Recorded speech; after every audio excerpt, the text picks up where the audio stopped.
Hello guys, today our session will be focusing on an essay question, a part A 10 mark question. This is for the price mechanism chapter. For this question, we will do one, and for the next video, we will do part B of this question, the 15 mark. So let's start. So for microecons, price mechanism is one of the more popular topics out of your 3 micro topics that students will pick for the essay paper to do, because usually your price mechanism question tends to be easier also, because you have the standard structure of identifying your demand supply factors, and then where appropriate to use your elasticity concepts, and how do you apply it to your demand supply curve to answer the question. So here, usually for essays, we will have a preamble. So the preamble will refer to the paragraph that is before the question to give you some context of the situation. So it could be more information about a particular good and service or an activity, or how the situation is for a country. For example, any problems and what policies the government use for what purpose, for example. So the preamble is important as they will have some points for you to include in your answer, or they have a clear direction to which your answer should move towards. So here we look at the preamble first. We try to identify some things that we can talk about before we answer the question. So this is like your CSQ but a super short succinct paragraph. Okay, so the words in black font is your preamble, and then the blue font is your part A question. So usually for 10 mark question, it is more straightforward than your 15 mark, because for your 10 mark, it will not require you to do any evaluation. You just have to identify the correct concepts to explain for a situation, for example. So before we look at the preamble, let's look at what are the keywords in the question that you need to address. So here they talk about use demand supply analysis. Okay, so the word using demand supply analysis should also give you and confirm your assumption that this is a demand supply question, because demand supply analysis is an important graph in the chapter. And then to explain. So explain a situation. Okay, so we know that there is something happening and we need to use concepts to explain for why it happened. So now we go back to the preamble. Okay, the preamble says falling interest rate, continued income growth, and other factors that led to rapid residential property price inflation in Singapore. For your demand supply question, it is very important to be able to identify what is the market. So is it a good? Is it a service? In this case, the market is the residential property, and this refers to just housing lah. Housing for consumers, citizens to live in. So for your property, there are a few types. There are those for living, so your residential property. There are some that is for business, so your commercial property. So it depends on the preamble. And then what is the situation in the market? So the market is that there is price inflation. So this means that prices are increasing. Okay, then they talk about the second part, which is that then the government successfully pursued policies. So here they talk about when the situation of inflation in the residential property market happens, the government steps in, probably because there is an issue that the government thinks is worth addressing. So the government stepped in, and what did the government do? The government pursued policies to to restrict this rise to the extent that actually the prices fall. So the problem is the price increase and then the government decrease the price through certain policy. So this is quite a common structure to which essay questions are phrased, where they tell you a problem, then you need to say how the problem happened, and then how would the government address this problem. This is although a demand supply question, but you realize the structure is very similar to your market failure essay also. And this question is interesting because the way the words are mentioned, it sounds a little bit like a macro question. So for example, you have things like falling interest rate. Usually in macro, falling interest rate, we learn that it is a expansionary monetary policy, income growth that will stimulate your aggregate demand through consumption, and inflation, which is a macro goal. But here, they are contextualizing it not to the economy, because your residential property, your housing is not an economy, but it is a market of a certain type of good. Of course, not your typical necessity or consumption food kind of good that you see more often, but now it is a broader luxury good. So it's important to still keep to the target, which is that to use demand supply analysis to explain.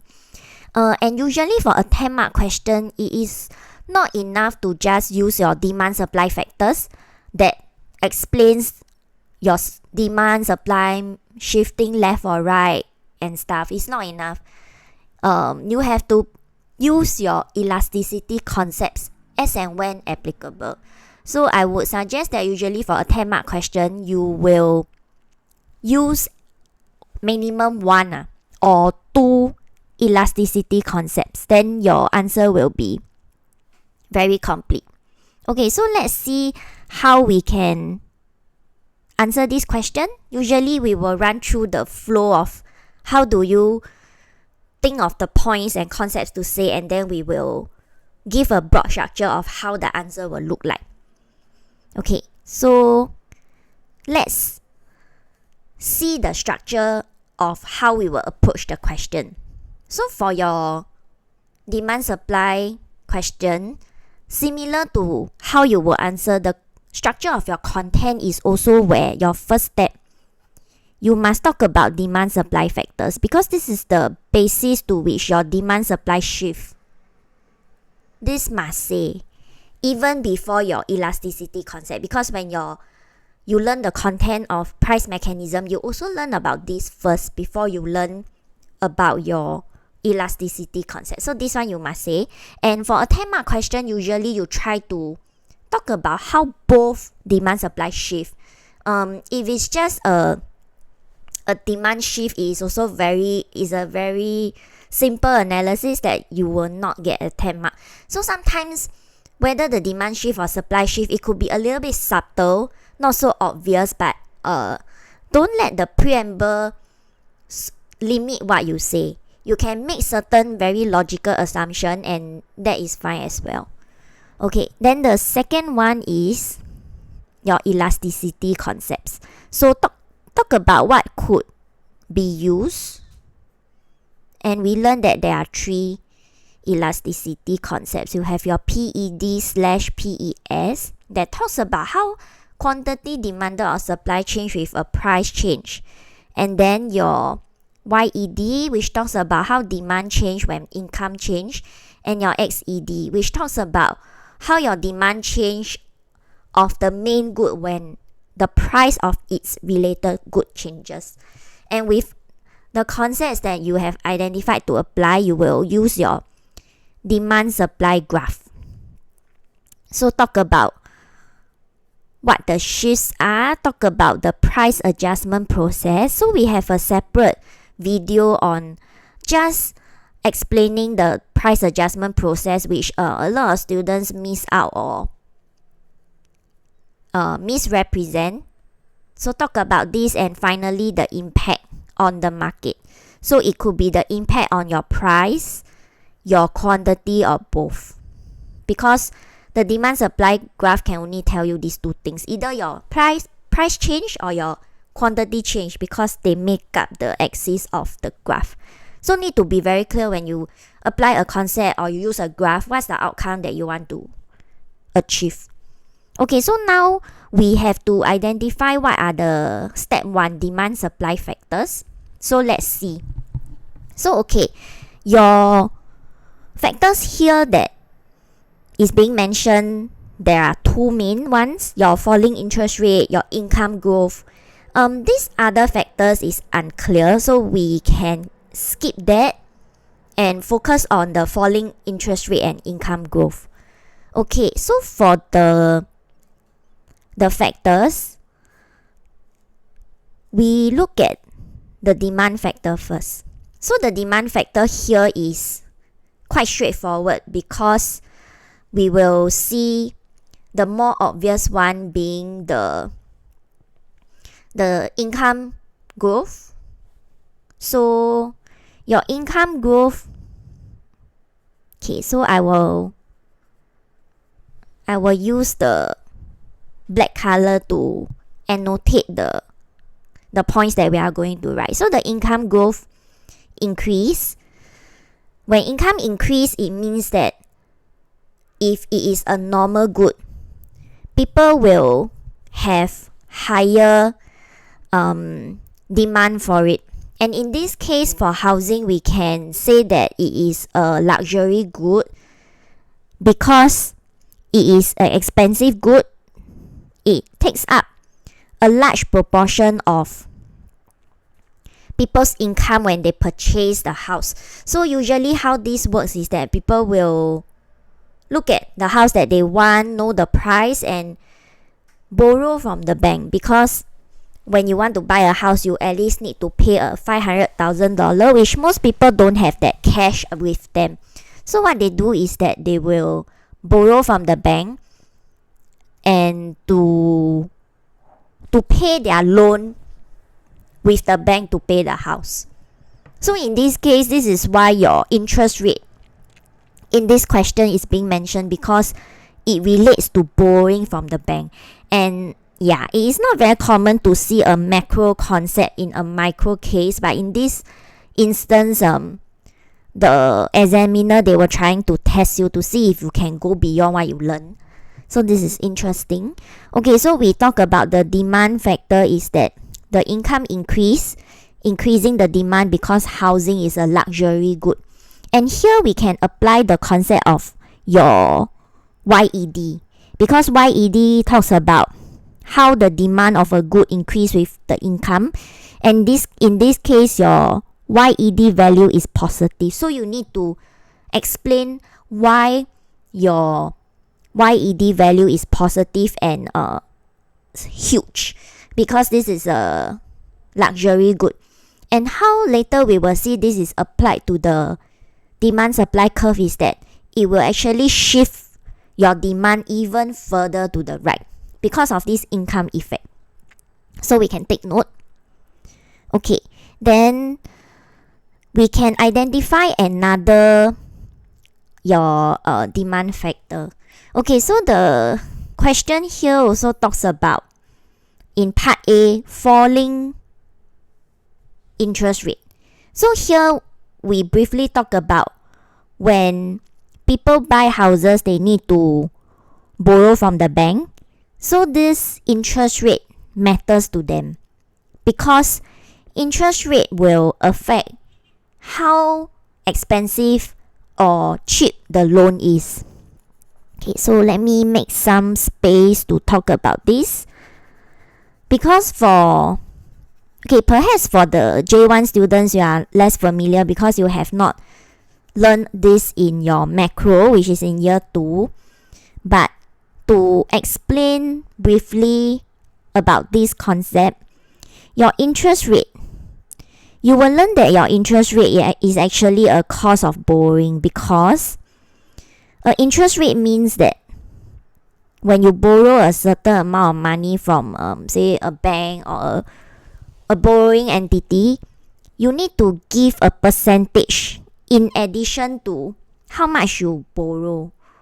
So for example, if I borrow from a bank, I borrow 100,000 for housing because in the first place, housing is expensive. Then usually your interest rate is about, if it's from the bank, now I think it's about 3 to 4%. Because when I borrow from the bank, it means that next time I need to return what I borrow to the bank plus the interest rate. So now I don't just borrow 100k and give back 100k, but I need to give back 100k plus 3 to 4%, which is equals to your around your 104k. So you see now I need to give the bank some benefit for lending to me, which is the interest rate. And now if the interest rate decrease, this is actually a good thing for the consumer because it means that the cost of borrowing has fallen. So now instead of say a 3 to 4%, I just have to say pay a 2% interest rate. And instead of 104k that I need to return in the future, I will now just have to give 102k. So I have saved about 2k from the previous higher interest rate. So actually this interest rate fall will increase demand. Increase demand for the housing because now people, if they know that it is cheaper to borrow from the bank, they will be likely more willing to then borrow from the bank to buy housing. In a way, it is less costly to borrow from the bank. So together, this factor, which is increase in income and a fall in interest rate, can both shift your demand curve to the right. So now you have given two demand factors, which is the income rise and this fall in your interest rate. Okay, so I will remove this part, then we can talk about the supply. So before we even talk about your elasticity, we need to figure the demand supply factors out first. Okay, so we have 2 for demand. So how about supply? Because in this case, your preamble and your question didn't have any mention about supply, but we should talk about supply because it will be a complete answer. So if the question didn't talk about supply, you can make some assumption. So for example, it's a more adult thing for housing. So some of you may not be so familiar, but what happened is that in recent years, the government has been trying to increase supply for housing, especially when the development of housing was significantly delayed because of COVID. Because of your border restrictions, you cannot have your foreign workers to come in and build the house. So a lot of the housing projects are on hold. But now the government has been trying to increase housing for the citizen. So you can talk about how the housing has increased through the higher supply because of the government trying to ramp up housing supply post-COVID. But you show that the extent of shift, the extent is very small. This is because to build a house, it takes a long time. It typically is about 2 to 3 years for a block of housing or a project which has maybe 8 to 10 block. Yeah. This is because when you build houses, you need a long time to say appoint the supplier who will do the housing project, and you have to set up the safety barrier, like block off certain parts of the land that you are going to build the house on. How do you install those noise cancelling banners to not disrupt the residents nearby? Then you have to hire your workers, bring in your workers, plan for the development, the building. Then you have to do safety check after you build and then roll it out to market to see who want to buy. So this whole process is very slow, takes a long time. So what you can say is that the supply did increase, but it increases to a small extent. So now you have a direction to how your demand and supply shift because of your demand, your YED and your falling interest rate. Your demand will shift right. Then for the housing, your supply will shift right as well, but the extent of shift of your demand and supply will differ, where your demand will shift more than your supply. So it is when you visualize the movement, you will be able to see that the impact of these two movements is that the price increase, and it could be quite sharply. Okay, so these are the demand supply factors that I have identified. If you didn't mention elasticity at all, you will at best score a 5 to 6 marks, because it is too little to score a 10. So here, okay, I have identified your YED, but you should also identify one more. So the other one that is the most related, it should be your PED and your PES. Your XED not really, because there is no mention of a related good in the preamble. And for housing, it is very hard to find substitute, because housing is on its own a good. There's no longer other housing, unless you say you want to split further by say HDB versus a condo, but here is a broad residential property, so actually you don't really have much substitute, and there is no mention of a related good. So this one we can don't look at it. Looking at PED, PES and YED suffices. Okay, now we talk about PED. So for PED, for housing, it tends to be less than 1 for two reasons. Firstly, housing is a necessity, and no substitute. Okay, rather than being super absolute to say no substitute, right, we say few substitute. This will still hold the fact that the PED is less than 1. So few substitute. And then for your PED less than 1, we know that how this is being portrayed on the graph, because we know that for PED, it has nothing to do with the shift of the demand curve. It's more of affecting the slope of the demand curve. So here your demand curve should be pretty steep, like that. Okay, then your next one, PES. So for PES of housing, it is about how the quantity supply changes with a change in price. So we see that the market for housing, the price increase. So with that, your housing suppliers will be motivated to produce more houses, because they know that if they sell now, they can earn more. But the quantity supply of houses, as we mentioned earlier, is actually very slow in responding to the price increase, because you take time to build. So you need to justify why your PES is also less than 1. So your reasons will be slow to build. So you have to show why you conclude this way, because it is not enough to just state like, oh, PED less than 1, PES less than 1. You have to explain. That is why you learn about your elasticity factors as well as your demand supply factors. So here, if my PES is less than 1, then my supply curve is also very steep. So you see the point of including PED, PES is that if my demand increase, actually we see that the impact on price is very high, because you are moving along a steep supply curve. So this further explains the price inflation in the market, because your supply curve is steep as well as your demand curve. So this is like, in addition to saying how your graph shift and why, you give more texture to the analysis. Okay, so with these factors, let's combine them into a graph, and then we can look at the answer. Okay, so you see a 10 mark, we still need some effort to come up with the point, but if you are able to be very comprehensive, it will give you a high mark. So it is quite worth it, because the higher mark you score for your part A, the less worried you will be for your part B. Okay, so here we combine into one graph. We don't split the graph, because we need to look at everything together, then to see why the price increased so significantly.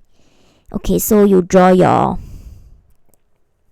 axis, And then from earlier part, we have established that our demand will be very steep, demand 0, and my supply curve is also very steep. So you apply directly your points to the graph.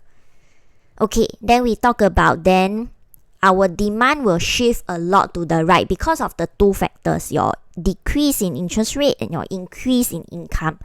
So we have to write this in the answer to show the extent of shift of the demand. Okay, then your supply, we talk about the supply will increase but to a small extent.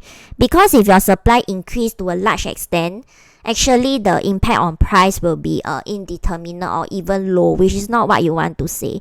So you want to conclude that, yes, with the demand supply movement, with my elasticity concepts, I can explain for how price change. Okay, so what we can do now is we identify your original price, your original quantity, and we see how the final value looks like. Okay, so we see that now my P has increased significantly to P1, which is quite high, and then my Q1 is also higher. So this makes sense because your demand for housing is higher, your supply is higher. Naturally, the houses that are being transacted in the market is also higher. So here, before you talk about the increase in price and your quantity, please include the price adjustment process. This is very important because the price adjustment process will explain for why the price increase. Because it's not enough to just say, oh, the graph shows so. You have to explain for it. So talk about how actually at P0 here, we see that there is okay, so we have to identify the new graph. So in this case, we are looking at P0, your quantity. Okay, let me rub off the below so you can see the difference. Okay, so we see that at P0, your quantity supply is at QS, and then your quantity demanded is at QD. So here we know that when QD is more than your QS, there is a shortage. And to close the shortage, there is an upward pressure on price. Then there will be a movement along your supply curve to increase quantity supply, and then a movement along your demand curve to reduce quantity supply. And at the new equilibrium, your QD equals to your QS, which is at Q1. Okay, let me indicate in red. Then your price is at P1. So talk about this stuff and say that you have shown through demand supply factors and elasticity concepts how the situations have led to an increase in price in the residential market, which then is able to answer the question. Yep. Okay, so stay tuned for the next video, which we will talk about part B. So part B is about the policy to address this problem, because when prices are high, especially for a necessity like housing, it is problematic because it will reduce your social, it will further deteriorate your social aspect because you reduce accessibility to housing which you need. So the government, especially Singapore, they try to avoid situations like that. So we can look at what are some of the housing policies that the government in Singapore implements. Yep. Okay, so that's all for this question. Do note about the process, how we think of a points. This is very standard. Once you get the hang of it, actually you can do the same thing for all your essay questions and even for your CSQ, say a 6 to 8 mark. Okay, that's all for this episode. See you in the next one. Bye bye.